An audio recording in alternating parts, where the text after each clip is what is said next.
Makukulong ka. Gawin mo ngayon, yung mga bata ngayon, wala na. So, ibang generation na. Di ba? I'm sure makarelate ka. Kasi, nung unang panahon, pag disiplina. Ganun nung araw.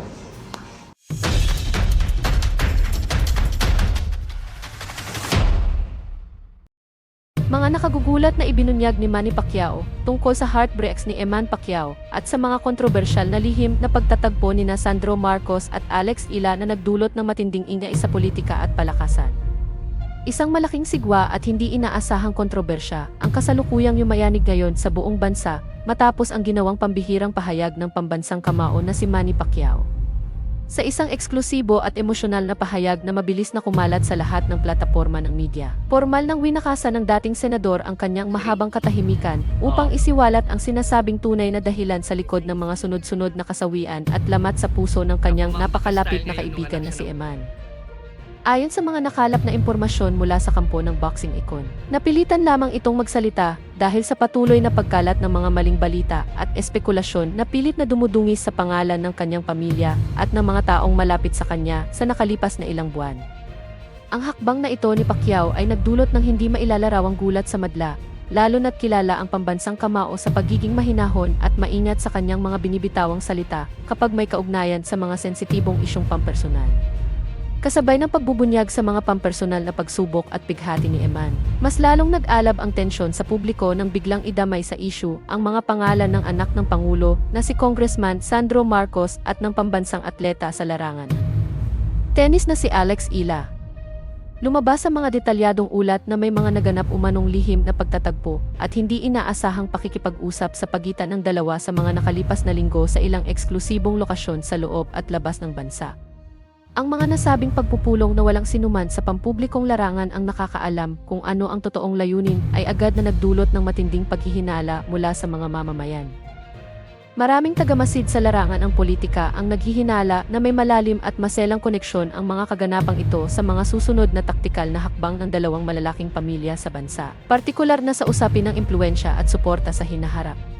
Idinagdag pa sa mga naglabasang kontrobersyal na ulat na ang matinding sama ng loob na pinagdaanan ni Eman ay may direktang kaugnayan din umano sa mga kaganapan sa likod ng nakasarang pinto sa pagitan ng political dynasty ng pamilya Marcos at ng kampo ng athletic superstar na si Alex Ila.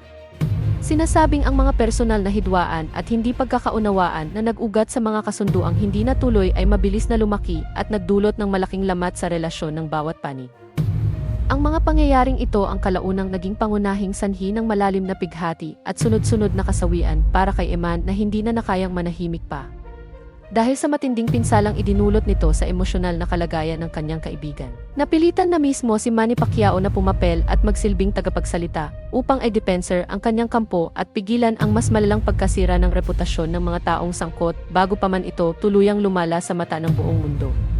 Sa patuloy na paglalabas ng mga karagdagang impormasyon mula sa magkabilang panig, mas lalong lumalalim ang misteryo sa kung ano talaga ang totoong papel na ginagampanan ng bawat personalidad sa kontrobersyang ito.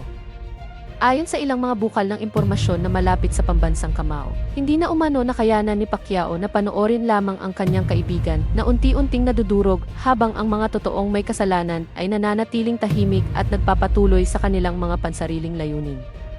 Ang ginawang ito ng dating senador ay itinuturing ng marami bilang isang matapang at walang takot na hakbang na nagpapakita ng kanyang walang katulad na katapatan sa mga taong naging bahagi ng kanyang tagumpay at buhay sa kabila ng malaking peligro sa kanyang sariling karera at pangalan sa larangan ng politika. Sa kabilang banda, ang mga chismis at haka-haka ukol sa mga lihim na pagkikita ni na Congressman Sandro Marcos at Alex Ila ay mas lalo pang nagpaypay sa apoy ng usapin sa mga pampublikong pamilihan, opisina, at mga panggabing talakayan sa telebisyon at radyo.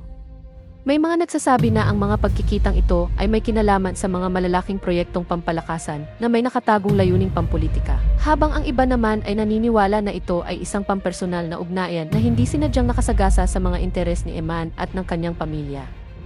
Ang kawalan ng malinaw na pahayag mula sa magkabilang kampo sa mga unang oras ng paglabas ng balita ay mas lalo lamang nagpalakas sa hinala ng publiko na mayroong malaking bagay na pilit na ikinukubli sa mata ng taong bayan. Habang lumilipas ang mga oras, mas lalong nagiging mainit ang mga talakayan sa iba't ibang sektor ng lipunan ukol sa tunay na implikasyon ng mga ibinunyag ni Pacquiao. Ang mga taga-suporta ng pambansang kamao ay buong pusong nagpapahayag ng kanilang suporta at paghanga sa kanyang pagiging matapang at tapat sa kaibigan. Samantalang ang mga kritiko naman ay nag-iingat at naghihintay ng mas matibay na ebidensya bago maglabas ng pinal na paghatol.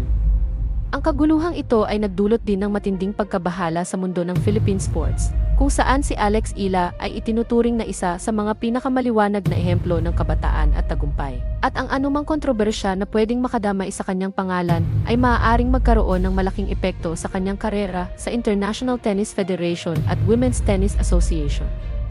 Sa ngayon, mananatiling pinakamainit at pinakamatinding usapin sa talakayan ng publiko at ng iba't ibang legal at pampulitikang sektor ang mga kontrobersyal na pahayag na ito habang naghihintay ang buong bansa sa opisyal na tugon at paglilinaw mula sa kampo ni Congressman Sandro Marcos at sa mga formal na kinatawan ng tennis star na si Alex Ila.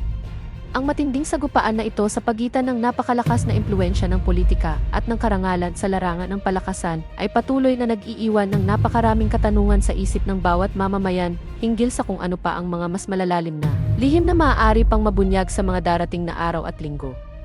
Patuloy na nakatutok ang buong bansa sa susunod na magiging hakbang ng mga pangunahing personalidad na sangkot sa lumalaking kontrobersyang ito na nagbabagong hugis sa pananaw ng publiko sa mga pinakakilalang pamilya at icon sa buong Pilipinas.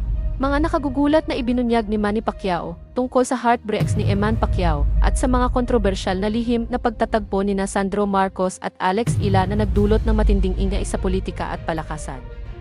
Isang malaking sigwa at hindi inaasahang kontrobersya ang kasalukuyang yumayanig ngayon sa buong bansa matapos ang ginawang pambihirang pahayag ng pambansang kamao na si Manny Pacquiao.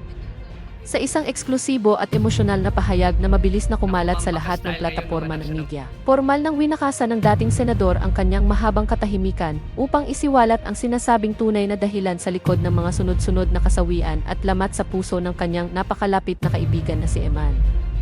Ayon sa mga nakalap na impormasyon mula sa kampo ng boxing icon, napilitan lamang itong magsalita dahil sa patuloy na pagkalat ng mga maling balita at espekulasyon na pilit na dumudungis sa pangalan ng kanyang pamilya at ng mga taong malapit sa kanya sa nakalipas na ilang buwan.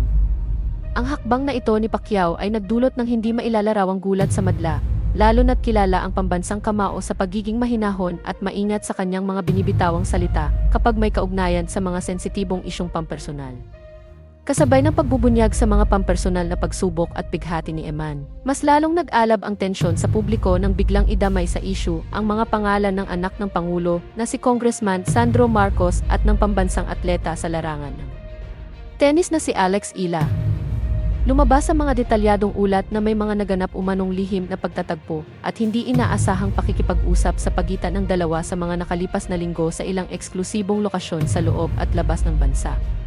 Ang mga nasabing pagpupulong na walang sinuman sa pampubliko